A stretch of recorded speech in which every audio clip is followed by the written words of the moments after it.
Hola a todos, ¿cómo están? Ahora vamos a comenzar la última unidad del año, que en términos de tiempo es lo que nos alcanza a hacer, porque después pasamos a la profundización de la PTU. Esta unidad es 3 y 4, es decir, seleccioné los principales temas de tanto la unidad 3 como de la unidad 4, que considero que hay que reforzar o aclarar de acuerdo a lo que se haya visto anteriormente. ¿Ya? Así que se llama Los desafíos de insertarse en un mundo globalizado, Chile y sus regiones frente a la economía y los problemas globales. Bien, en este primer encuentro, primera clase, ay, ¿por qué no se mueve? Ahí sí. Tenemos como objetivo general caracterizar las políticas económicas de Chile para su inserción en la economía global, tales como la reimplementación del modelo exportador primario en Chile desde el 75, la opción bilateral y la participación en bloques económicos y los tratados de libre comercio, considerando ventajas y desventajas.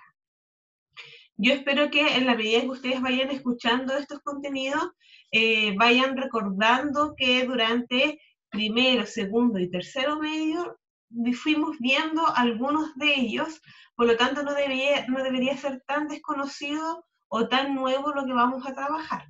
Bien, entonces como primer gran tema en esta semana es la inserción de Chile en la economía mundial y vamos a trabajar específicamente el tema de la globalización, la economía y la globalización desde Chile, el desarrollo de las exportaciones y la integración económica. Bien, en primer punto, la globalización se entiende como la interconexión entre distintas regiones, países, individuos, debido a su alcance mundial e inmediatez de las comunicaciones. Por eso se entiende que la globalización es un fenómeno. Bien, y como tal es de carácter multidimensional, es decir, va generando redes en distintos aspectos como la política, la cultura y la economía. La globalización desde la dimensión política ha favorecido mucho la relación entre los estados, como también entre los estados y otros organismos no gubernamentales, por ejemplo, como las ONG, fondos monetarios internacionales, organizaciones multilaterales, que eso ha permitido que en caso de necesidad, ya sea catástrofe, crisis administrativa, los estados puedan acudir a estos organismos no gubernamentales para socorrerse o recibir un grado de ayuda. Bien, y otra característica de la dimensión política es que han nacido organismos supranacionales con funciones políticas como la Unión Europea. Esto también es algo que ha traído la globalización en este último tiempo, donde hemos visto que han ido apareciendo organismos supranacionales. Significa que están por sobre las naciones y que integran a las naciones, como es el mejor ejemplo la Unión Europea o el Tribunal de Justicia y el Banco Central Europeo, que son aspectos que no son de una nacionalidad o de un solo territorio, sino que convergen varios en ellos. Desde la dimensión cultural, la gran característica que ha tenido la globalización ha sido la inmediatez, dada al Internet y a las tecnologías digitales que año a año o día a día han ido generando progresos, cambios y mejoras.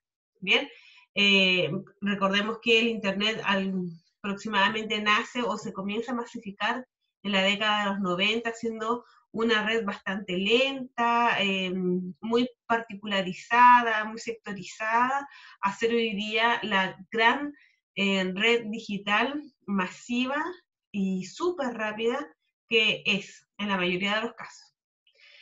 Y otra característica de la dimensión cultural es que ha ido internacionalizando actitudes, valores y patrones culturales, que acá lo podemos ver desde dos puntos de vista, ¿cierto? Desde lo positivo y quizás lo que está generando un mayor desafío en la actualidad, ya que muchas de estas actitudes, valores y patrones propias de una nación o de una cultura han ido cediendo terreno a nuevas actitudes, valores y patrones que son foráneas, o sea, son extranjeras y no corresponden con quizás a las tradiciones propias de un lugar. Bien, y por eso es el desafío de ir resguardando también el patrimonio nacional, pero también dándole cabida a nuevas culturas o nuevas costumbres que van llegando y que en la medida que uno se vaya resistiendo, va a ser mucho más difícil también integrarlo.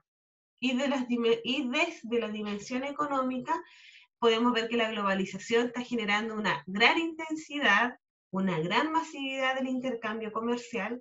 Cuando esto comenzó, probablemente era lento también, con bajas medidas de seguridad.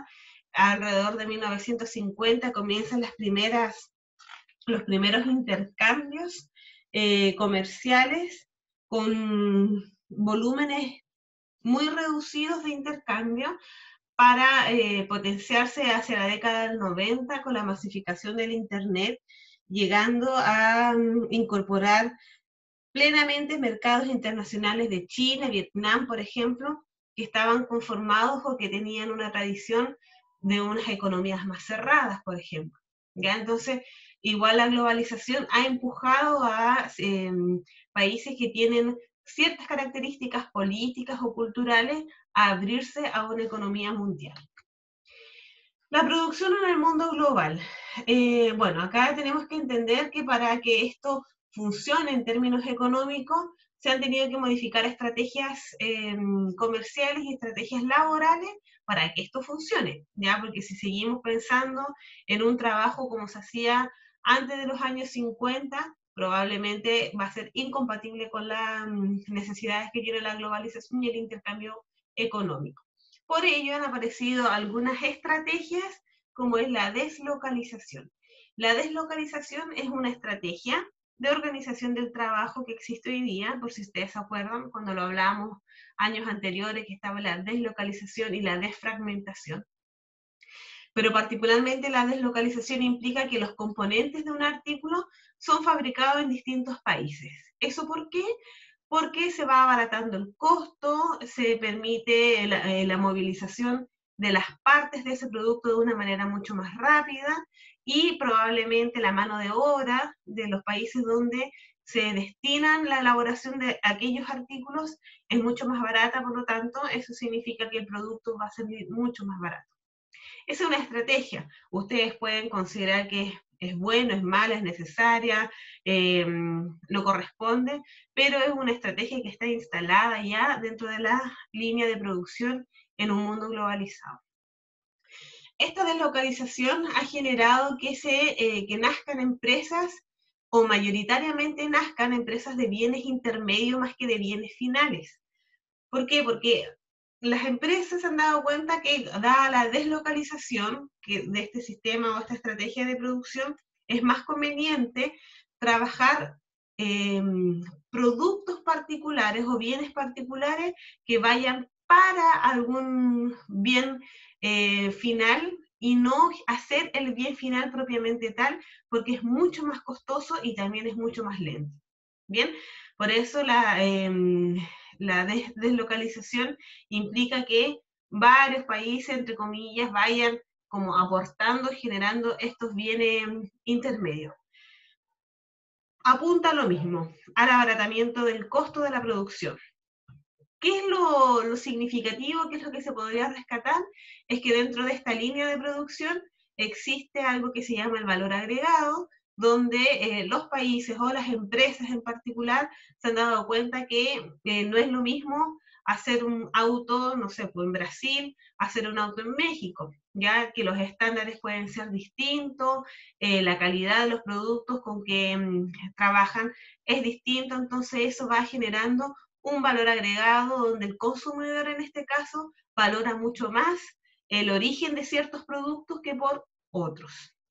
Bien, y en eso se tienen que fijar mucho las cadenas de actividades productivas, es decir, hasta incluso llegar al origen de la materia prima para saber si es realmente de buena calidad o no, y en eso se establece una cadena de valor, ¿ya? Las cadenas de valor entonces van de la mano con el valor agregado. Como siguiente punto está la economía y la globalización desde Chile. ¿Qué ha hecho Chile para poder insertarse en esta economía?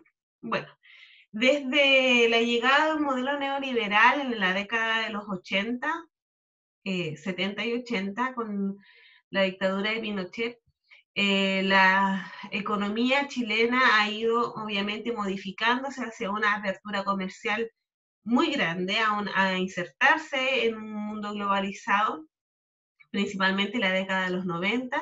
Esto gracias a la gestión de distintos presidentes también, que pusieron el ojo en los convenios, tratados, acuerdos para poder empujar la economía nacional hacia este escenario internacional.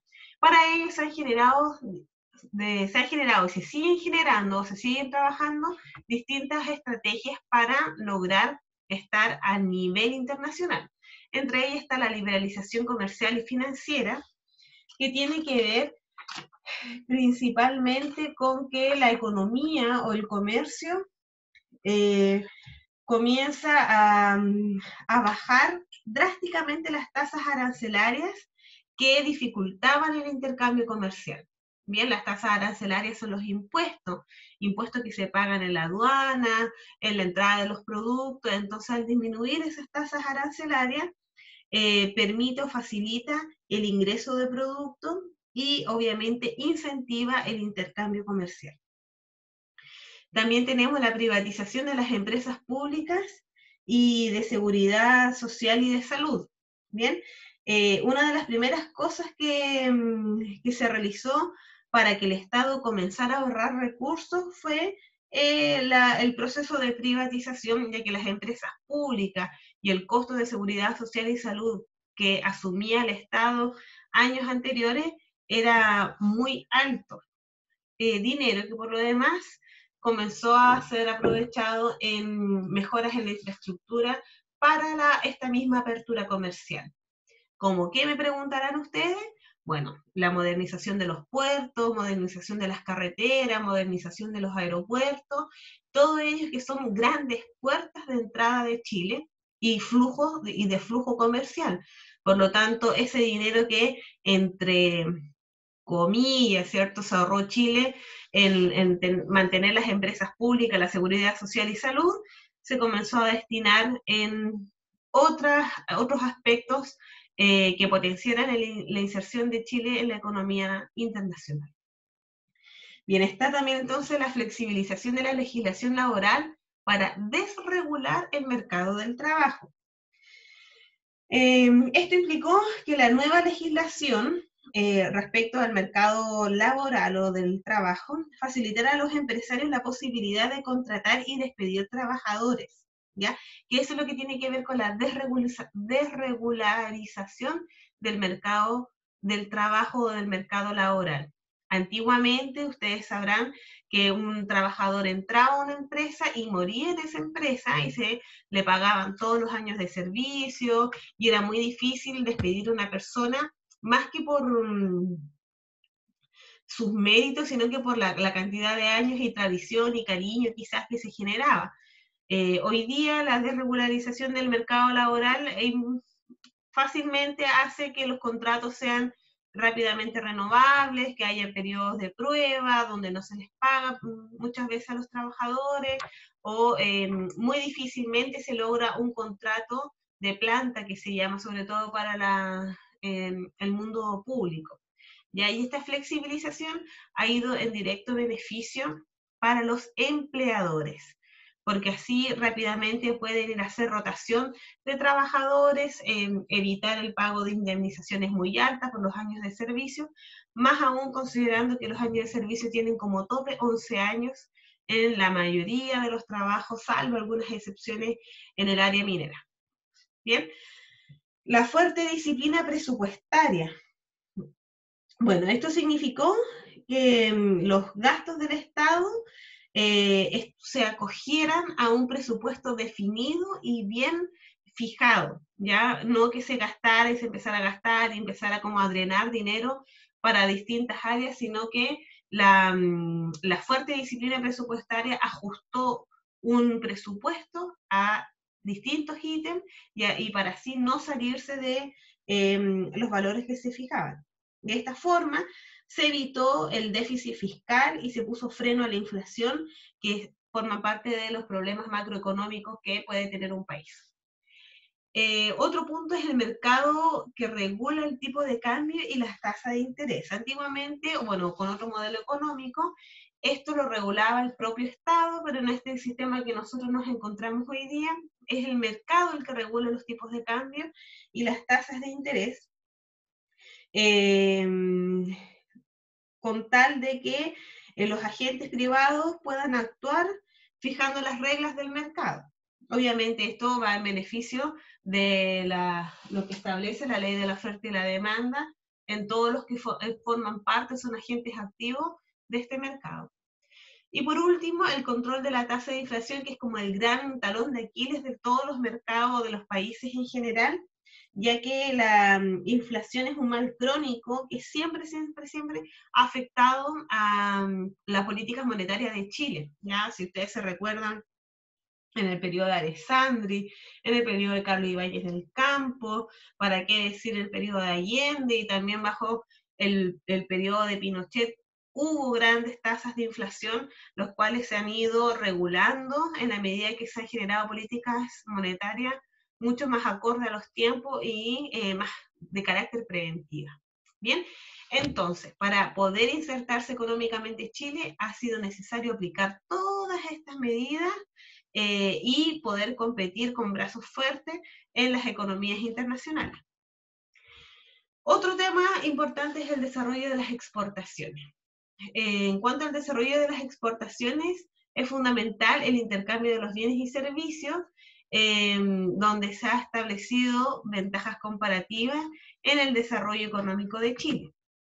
Acá nosotros podemos ver un gráfico que está desarrollado por datos del Banco Central, donde ustedes pueden observar dos barras, ¿cierto? Una de color roja y otra de color azul, donde la barra de color roja ha establecido las exportaciones en función de acuerdos económicos vigentes, mientras que la barra azul son las exportaciones con países sin acuerdo vigente. Bien, entonces en la medida, y esto es casi exponencial, en la medida que Chile va adquiriendo nuevos acuerdos comerciales, van aumentando grandemente las exportaciones en miles de millones de dólares, ¿ya? Sobre todo esto desde el 2000 en adelante, del 2004 en adelante, donde se puede observar el principal aumento de estas exportaciones. Y en cuanto a la integración económica, bueno, la integración económica se entiende como el proceso mediante el cual dos o más países se organizan y fijan reglas comunes para favorecer el intercambio comercial y de capitales entre sus territorios. Bien, entonces siempre para que nosotros entendamos de que existe un intercambio comercial, tiene que existir dos interesados y reglas que lo regulen. Bien, ¿cuál es el principal objetivo de esta integración económica? Eliminar las barreras comerciales para favorecer la libre circulación de los productos, bienes y capitales. Bien, vuelvo a insistir en esto porque es como la clave, la madre de todas las batallas. Entre más bajemos las barreras arancelarias, mayormente se va a dar el libre comercio y obviamente eso va a incentivar a la mayor inversión. ¿Qué tipos de integración económica hay? Están los acuerdos bilaterales, que claramente se subentiende que es la firma entre dos países. Los acuerdos multilaterales, que es cuando se incluyen a varios países en estas firmas, o la integración regional, que es cuando se busca formar un mercado único en zonas geográficas del planeta. Estas zonas geográficas no necesariamente tienen que ser vecinas o del mismo territorio, sino que se pueden considerar región, no sé, el que hablen el mismo idioma o que comparten una tradición en común, etc.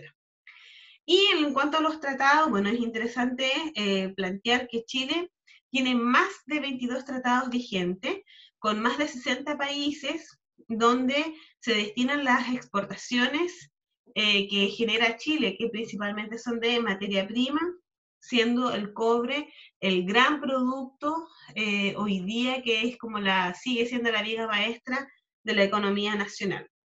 No obstante a ello, al cobre se le han sumado otros productos de alto estándar de exportación, como son los productos de origen frutícola, el salmón y la madera. ¿Ya?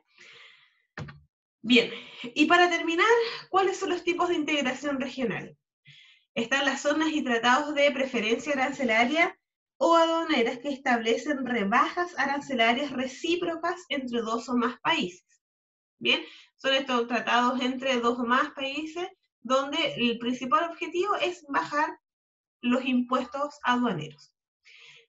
El número 2, zonas y tratados de libre comercio, son aquellos estados firmantes que suprimen todas las restricciones arancelarias al comercio de bienes y servicios. O sea, acá no es que hayan bajado las barreras, sino que lisa y llanamente se eliminan todas las restricciones y queda un espacio de libre comercio totalmente. La unión aduanera son aquellos estados participantes que liberan comercio y aranceles entre ellos y adoptan políticas arancelarias comunes frente a terceros países. Es decir, imaginémonos que 3 países establecen una unión aduanera donde existe plena libertad comercial, pero además fijan reglas, ¿ya? O políticas arancelarias para otros países que quieran comercializar con ellos. El mercado común se adiciona a la unión aduanera la posibilidad de la libre circulación de personas, servicios y capitales. Lo interesante del mercado común es que no solamente está en función del intercambio comercial, sino que los países que se suscriben a un mercado común también se les facilita aspectos burocráticos como el cruce de fronteras, el intercambio de servicios, el uso de la moneda, por ejemplo. Bien, y por último, la integración económica completa implica o supone la conformación de una autoridad supranacional cuyas decisiones abarquen a los Estados miembros, o sea, todos los que forman parte de esta integración económica completa, acogen o se someten a las decisiones de esta autoridad supranacional. La integración comprende sectores como una moneda común, una cooperación común, un sistema de justicia común, el desarrollo de políticas exteriores común y una defensa. Bien, claramente el ejemplo que se nos viene a la cabeza de un tipo de integración regional económica completa es la Unión Europea. Bien, espero que les haya quedado claro toda la presentación y cualquier duda, obviamente, la aclaramos el día que nos conectemos. Bien, revisen el material que se sube complementario para que se aclaren también esas dudas. Un abrazo y hasta el jueves.